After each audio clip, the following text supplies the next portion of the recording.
नमस्कार दोस्तों, स्वागत है आपका आज के मुख्य समाचार में, जिसमें सबसे पहली और बड़ी खबर में जिक्र होगा बिहार के विधानसभा चुनाव का, जिसमें आपको बता दें कि बड़े सर्वे का नतीजा आ गया है और बता दें कि बिहार में अब की बार आरजेडी और लालू की सरकार बनकर तैयार है और मिल सकता है 200 से ज़्यादा सीटें। जी हाँ दोस्तों, क्या पूरी खबर आपको ज़रूर बताएंगे, लेकिन उससे पहले अगर आपको भी ऐसा लगता है कि बिहार में इस बार आरजेडी की सरकार बनने वाली है तो आप अभी इस वीडियो को लाइक कीजिए और इस लाल बटन को दबा के इस चैनल को फ्री में सब्सक्राइब करके घंटी बजाइए और कमेंट में लिखिए जय हिंद। दोस्तों रुक करते हैं बड़ी खबरों की तरफ। दरअसल दोस्तों आपको बता दें कि बिहार चुनाव का ऐलान होते ही देश का सियासी पारा गर्म हो चला है और हमारे चैनल ने ओपिनियन पोल कराया, जिससे वोटरों का मिजाज टटोलने की कोशिश की गई है और आखिर यह तेजस्वी यादव का सबसे बड़ा टेस्ट साबित होने जा रहा है। 11 सितंबर से लेकर 20 सितंबर के बीच ओपिनियन पोल कराया गया, जिसमें बिहार के कुल 243 विधानसभा क्षेत्रों में से 100 पर वोटरों का मत लिया गया और 321 पोलिंग स्टेशन से 5,968 सैंपल लिए गए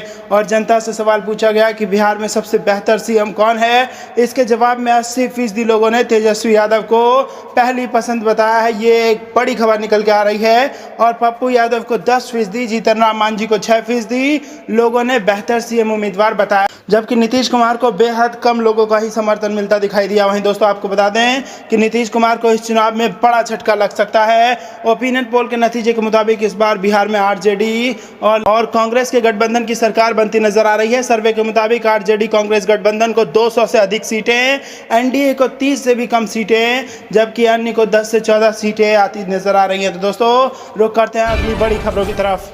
विधानसभा चुनाव के वक्त पुनः पैकेजिंग कर एक ही पुल के अनेक टेंडर निकाल रही सरकार तेजस्वी। जी हां दोस्तों, बिहार के नेता प्रतिपक्ष तेजस्वी यादव जल्द होने वाले विधानसभा चुनाव से पहले फुल फॉर्म में नजर आ रहे हैं। उन्होंने सत्ता पक्ष पर जमकर निशाना साधते हुए कहा कि यह सरकार सिर्फ वादे करती है, उसे पूरे नहीं करती। 2014 के चुनाव में विशेष राज्य का दर्जा देने की बात कही गई थी, जो अब तक नहीं मिला। इसके बाद 2015 में बहुचर्चित विशेष पैकेज में भी अब तक नहीं दिया गया है। तेजस्वी ने पथ निर्माण मंत्री नंद किशोर यादव पर हमला करते हुए कहा कि नीचे बिहार के पथ निर्माण मंत्री के कुछ स्क्रीनशॉट हैं, जो पता नहीं कितनी बार चुनावों उपचुनावों के वक्त एक ही पुल के अनेक यथाशीघ्र टेंडर निकलवा चुके हैं। उन्होंने कहा कि आज चुनाव के वक्त फिर 5 वर्ष बाद पुनः पैकेजिंग हो रही है। बिहार के लोग मूर्ख नहीं हैं, इनको सब काम और वर्षों के वादे चुनाव के समय याद आते हैं और चुनाव जाते ही भूल जाते हैं। अपने अगले ट्वीट में तेजस्वी यादव ने लिखा, बीजेपी नीतीश सरकार और बिहार के लिए खरपतवार बन चुकी है। बिहार की खुशहाली और बेहतरी के लिए अब की बार खरपतवार को उखाड़ फेंकना होगा, तभी बिहार में फलदायक किसानी, रोजगार और उद्योगों की अच्छी फसल लहराएगी। जय किसान, जय बिहार, जय भारत। रुख करते हैं अगली खबर की तरफ। केंद्र पर जमकर बरसे राहुल गांधी, कहा देश और कितने एक्ट ऑफ मोदी झेलेगा। जी हां दोस्तों, कांग्रेस के पूर्व राष्ट्रीय अध्यक्ष राहुल गांधी ने मोदी सरकार पर निशाना साधा है। उन्होंने केंद्रीय स्वास्थ्य मंत्री डॉक्टर हर्षवर्धन के उस बयान पर निशाना साधा है, जिसमें उन्होंने कहा था कि कोरोना से निपटने में पीएम मोदी के काम की सबको प्रशंसा करनी चाहिए। अब इस बयान पर तीखी प्रतिक्रिया देते हुए राहुल गांधी ने लिखा है कि देश कितने और एक्ट ऑफ मोदी झेलेगा। राहुल गांधी ने अपने आधिकारिक ट्विटर हैंडल से ट्वीट करते हुए लिखा है कि मोदी सरकार का अंधा अहंकार देश की बदहाली के लिए कभी भगवान तो कभी जनता को दोषी ठहराता है, लेकिन खुद के कुशासन और गलत नीतियों को नहीं। देश कितने और एक्ट ऑफ मोदी झेलेगा। उल्लेखनीय है कि इससे पहले कृषि बिलों को लेकर भी राहुल ने मोदी सरकार पर हमला बोला था। कांग्रेस के पूर्व राष्ट्रीय अध्यक्ष राहुल गांधी ने ट्वीट करते हुए कहा था कि लोकतांत्रिक भारत की आवाज दबाना जारी है। सरकार के घमंड ने पूरे देश को आर्थिक संकट में डाल दिया है। राहुल गांधी ने अपने ट्वीट में लिखा कि लोकतांत्रिक भारत की आवाज दबाना जारी। शुरुआत में उन्हें चुप किया गया और बाद में काले कृषि कानूनों को लेकर किसानों की चिंताओं से मुंह फेरकर संसद में सांसदों को सस्पेंड किया गया। इस सर्वज्ञ सरकार के कभी खत्म नहीं होने वाले घमंड के कारण पूरे देश के लिए आर्थिक संकट आ गया है। रुख करते हैं अगली खबर की तरफ। नीतीश सरकार पर तेजस्वी का हमला, बिहार की खुशहाली के लिए इस खरपतवार को उखाड़ फेंके। जी हां दोस्तों, बिहार के पूर्व उप मुख्यमंत्री और राष्ट्रीय जनता दल नेता तेजस्वी यादव ने नीतीश कुमार की सरकार पर निशाना साधा है। उन्होंने एक ट्वीट में लिखा है कि बीजेपी नीत नीतीश सरकार बिहार के लिए खरपतवार बन चुकी है। तेजस्वी यादव ने प्रदेश के लोगों से नीतीश सरकार को बाहर करने की अपील की है। तेजस्वी यादव ने ट्वीट में लिखा, बिहार की खुशहाली और बेहतरी के लिए अब की बार इस खरपतवार को उखाड़ फेंकना होगा, तभी बिहार में फलदायक किसान किसानी, रोजगार और उद्योगों की अच्छी फसल लहराएगी। जय किसान, जय बिहार, जय भारत। तेजस्वी ने यह ट्वीट केंद्र सरकार के उस फैसले के बाद किया है जिसमें रविवार को 2 कृषि बिल को मंजूरी दी गई। आरजेडी समेत तमाम विपक्षी दल इसका विरोध कर रहे हैं। इस बिल को ध्यान में रखते हुए तेजस्वी यादव ने बीजेपी और नीतीश सरकार के खिलाफ हमला बोला है। तेजस्वी यादव ने कृषि बिल के खिलाफ बिहार में 25 सितंबर को आंदोलन करने की चेतावनी दी है। इससे पहले तेजस्वी यादव ने ट्वीट में लिखा था, बिहार के 7 करोड़ युवाओं का वर्तमान और भविष्य बर्बाद करने वाले मुख्यमंत्री बताएं कि युवाओं को नौकरी क्यों नहीं दी जा रही है। नीतीश कुमार जी तो दावा कर रहे हैं कि वो प्रतिदिन 10 लाख लोगों को काम दे रहे हैं और सुशील मोदी दावा कर रहे हैं कि प्रत्येक व्यक्ति को हजारों रुपए दिए जा रहे हैं। हालांकि जमीनी हकीकत पूर्णतः विपरीत है। सच्चाई मजदूर खुद बयान कर रहे हैं। रुक करते हैं अगली खबर की तरफ। पीएम मोदी के कार्यक्रम के बीच तेजस्वी ने दिलाई याद विशेष दर्जा और पैकेज का क्या हुआ। जी हां दोस्तों, बिहार में विधानसभा चुनाव के पहले प्रधानमंत्री नरेंद्र मोदी लगातार राज्य को तोहफा दे रहे हैं। प्रधानमंत्री आज 179 राष्ट्रीय राजमार्ग योजनाओं का शिलान्यास कर रहे हैं। इसके अलावा प्रधानमंत्री पटना रिंग रोड और गांधी सेतु के समानांतर नए पुल का शिलान्यास भी कर रहे हैं। लेकिन इन योजनाओं के शिलान्यास कार्यक्रम के बीच नेता प्रतिपक्ष तेजस्वी यादव ने प्रधानमंत्री को 5 साल पुराने वादों की याद दिलाई है। नेता प्रतिपक्ष तेजस्वी यादव हैं प्रधानमंत्री नरेंद्र मोदी से 2014 के चुनाव में किए गए विशेष राज्य के दर्जा और 2015 के विधानसभा चुनाव के दौरान स्पेशल पैकेज पर किए गए वादे की याद दिलाई है। तेजस्वी यादव ने ट्वीट करते हुए लिखा है, 2014 के चुनाव में विशेष राज्य का दर्जा, 2015 में बहुचर्चित विशेष पैकेज जो अभी तक नहीं दिया गया। बिहार के पथ निर्माण मंत्री के कुछ स्क्रीनशॉट है जो पता नहीं कितनी बार चुनावों उपचुनावों के वक्त एक ही पुल के अनेक यथाशीघ्र टेंडर निकलवा चुके हैं। आज फिर 5 वर्ष बाद पुनः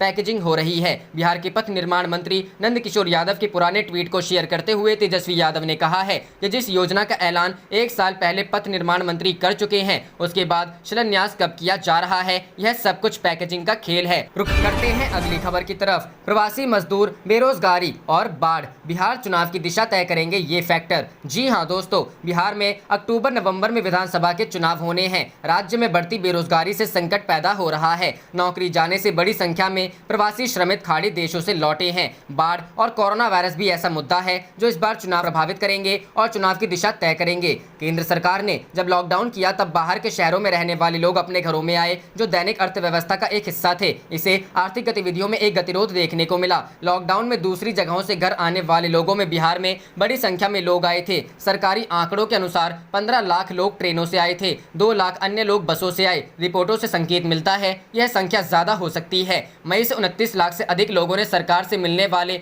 1000 रुपयों की सहायता राशि के लिए रजिस्ट्रेशन कराया था। 2011 की जनगणना के अनुसार 7.5 मिलियन प्रवासियों ने अपना राज्य बिहार बताया था। ज्यादातर प्रवासियों ने बेरोजगारी और नौकरी की तलाश के कारण राज्य से बाहर आने का कारण बताया। दिल्ली की जवाहरलाल नेहरू यूनिवर्सिटी में पढ़ाने वाले अविनाश कुमार कहते हैं, जब भारत में दशकों के दौरान बेरोजगारी बढ़ी है, इसलिए बिहार में भी यह आंकड़ा बढ़ा है। डाटा बताएगा कि इंडस्ट्री बढ़ रही है लेकिन कहीं न कहीं रोजगार पैदा नहीं हो रहा है। रुक करते हैं अगली खबर की तरफ। अनलॉक 4, देश में नहीं टला है कोरोना का खतरा। कहीं धारा 144 तो कहीं फिर से लगेगा लॉकडाउन। जी हां दोस्तों, देश में कोरोना महामारी का खतरा भी टला नहीं है। हर रोज संक्रमितों की संख्या में बढ़ोतरी हो रही है। देश में कुल संक्रमितों का आंकड़ा 54 लाख के पार हो गया है। वहीं 9 लाख से ज्यादा लोगों की अब तक मौत हो चुकी है। लगातार बढ़ रहे कोरोना प्रकोप के बीच कुछ राज्यों ने कुछ शहरों में लॉकडाउन करने का ऐलान किया गया है, जहां संक्रमितों की संख्या ज्यादा हो रही है। वहीं कुछ शहरों में धारा 144 लगा दी गई है। राजस्थान कोरोना वायरस के बढ़ते प्रकोप को देखते हुए राजस्थान सरकार ने 11 जिला मुख्यालयों में सार्वजनिक स्थलों पर धारा 144 लगा दी है। इसके अलावा 5 से ज्यादा लोगों के समूहों में इकट्ठा होने पर रोक लगाने का फैसला किया है। मुख्यमंत्री अशोक गहलोत की अध्यक्षता में एक उच्च स्तरीय बैठक में यह फैसला लिया गया। कोविड-19 संक्रमण की गंभीर स्थिति के मद्देनजर जयपुर, जोधपुर, कोटा, अजमेर, अलवर, भीलवाड़ा, बीकानेर, उदयपुर, सीकर, पाली और नागौर जिलों के मुख्यालय वाले शहरों में सार्वजनिक स्थलों पर धारा 144 के तहत 5 से ज्यादा व्यक्तियों के एक साथ इकट्ठा होने पर प्रतिबंध रहेगा।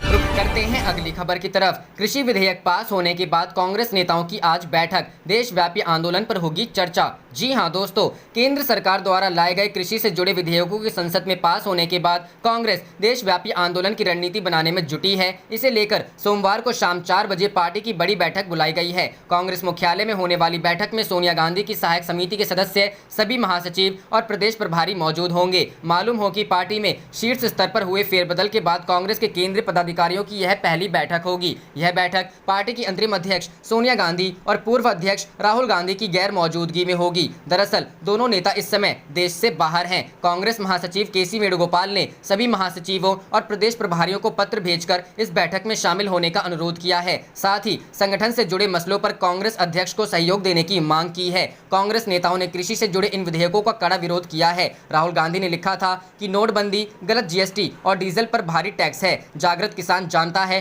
कि कृषि बिल से मोदी सरकार अपने मित्रों का व्यापार बढ़ाएगी और किसान की रोजी रोटी पर वार करेगी। वहीं पूर्व केंद्रीय मंत्री पी चिदम्बरम ने विधेयक का विरोध करते हुए कहा, कृषि सुधार बिल देश की खाद्य सुरक्षा प्रणाली के स्तंभों को चुनौती देता है। किसान इसके विरोध में सड़क पर हैं। सरकार का यह फैसला दर्शाता है कि राज्यों से परामर्श नहीं लिया जाता है। रुख करते हैं अगली खबर की तरफ। प्रवासी मजदूर, बेरोजगारी और बाढ़ बिहार चुनाव की दिशा तय करेंगे ये फैक्टर। जी हां दोस्तों, बिहार में अक्टूबर-नवंबर में विधानसभा के चुनाव होने हैं। राज्य में बढ़ती बेरोजगारी से संकट पैदा हो रहा है। नौकरी जाने से बड़ी संख्या में प्रवासी श्रमिक खाड़ी देशों से लौटे हैं। बाढ़ और कोरोना वायरस भी ऐसा मुद्दा है जो इस बार चुनाव को प्रभावित करेंगे और चुनाव की दिशा तय करेंगे। केंद्र सरकार ने जब लॉकडाउन किया तब बाहर के शहरों में रहने वाले लोग अपने घरों में आए, जो दैनिक अर्थव्यवस्था का एक हिस्सा थे। इसे आर्थिक गतिविधियों में एक गतिरोध देखने को मिला। लॉकडाउन में दूसरी जगहों से घर आने वाले लोगों में बिहार में बड़ी संख्या में लोग आए थे। सरकारी आंकड़ों के अनुसार 15 लाख लोग ट्रेनों से आए थे, 2 लाख अन्य लोग बसों से आए। रिपोर्टों से संकेत मिलता है यह संख्या ज्यादा हो सकती है। मई से 29 लाख से अधिक लोगों ने सरकार से मिलने वाले 1000 रुपयों की सहायता राशि के लिए रजिस्ट्रेशन कराया था। 2011 की जनगणना के अनुसार 7.5 मिलियन प्रवासियों ने अपना राज्य बिहार बताया था।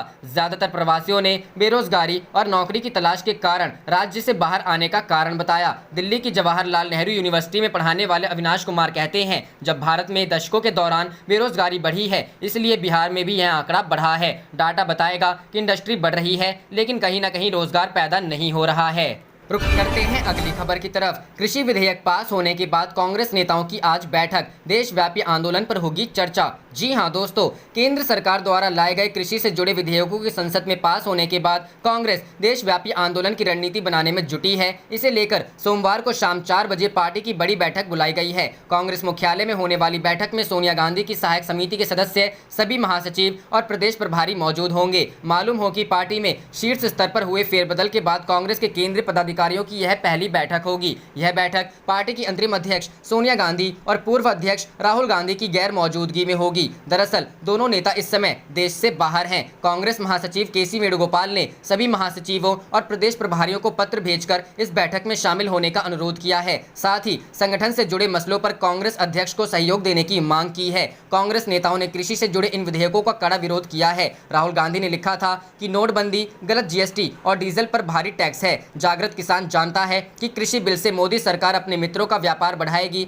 और किसान की रोजी रोटी पर वार करेगी। वहीं पूर्व केंद्रीय मंत्री पी चिदम्बरम ने विधेयक का विरोध करते हुए कहा, कृषि सुधार बिल देश की खाद्य सुरक्षा प्रणाली के स्तंभों को चुनौती देता है। किसान इसके विरोध में सड़क पर हैं। सरकार का यह फैसला दर्शाता है कि राज्यों से परामर्श नहीं लिया जाता है। बता दें कि राज्यसभा में रविवार को विपक्ष के हंगामे के बीच कृषि विधेयक ध्वनिमत से पारित हुए। इसके साथ ही मोदी सरकार द्वारा कृषि क्षेत्र में नए सुधार के कार्यक्रमों को अमली जामा पहनाने के लिए लाए गए कृषक उपज व्यापार और वाणिज्य विधेयक 2020 और कृषक कीमत आश्वासन और कृषि सेवा पर करार विधेयक 2020 संसद के दोनों सदनों में पारित हो गए हैं। लोकसभा ने इन्हें 17 सितंबर को ही मंजूरी दे दी थी।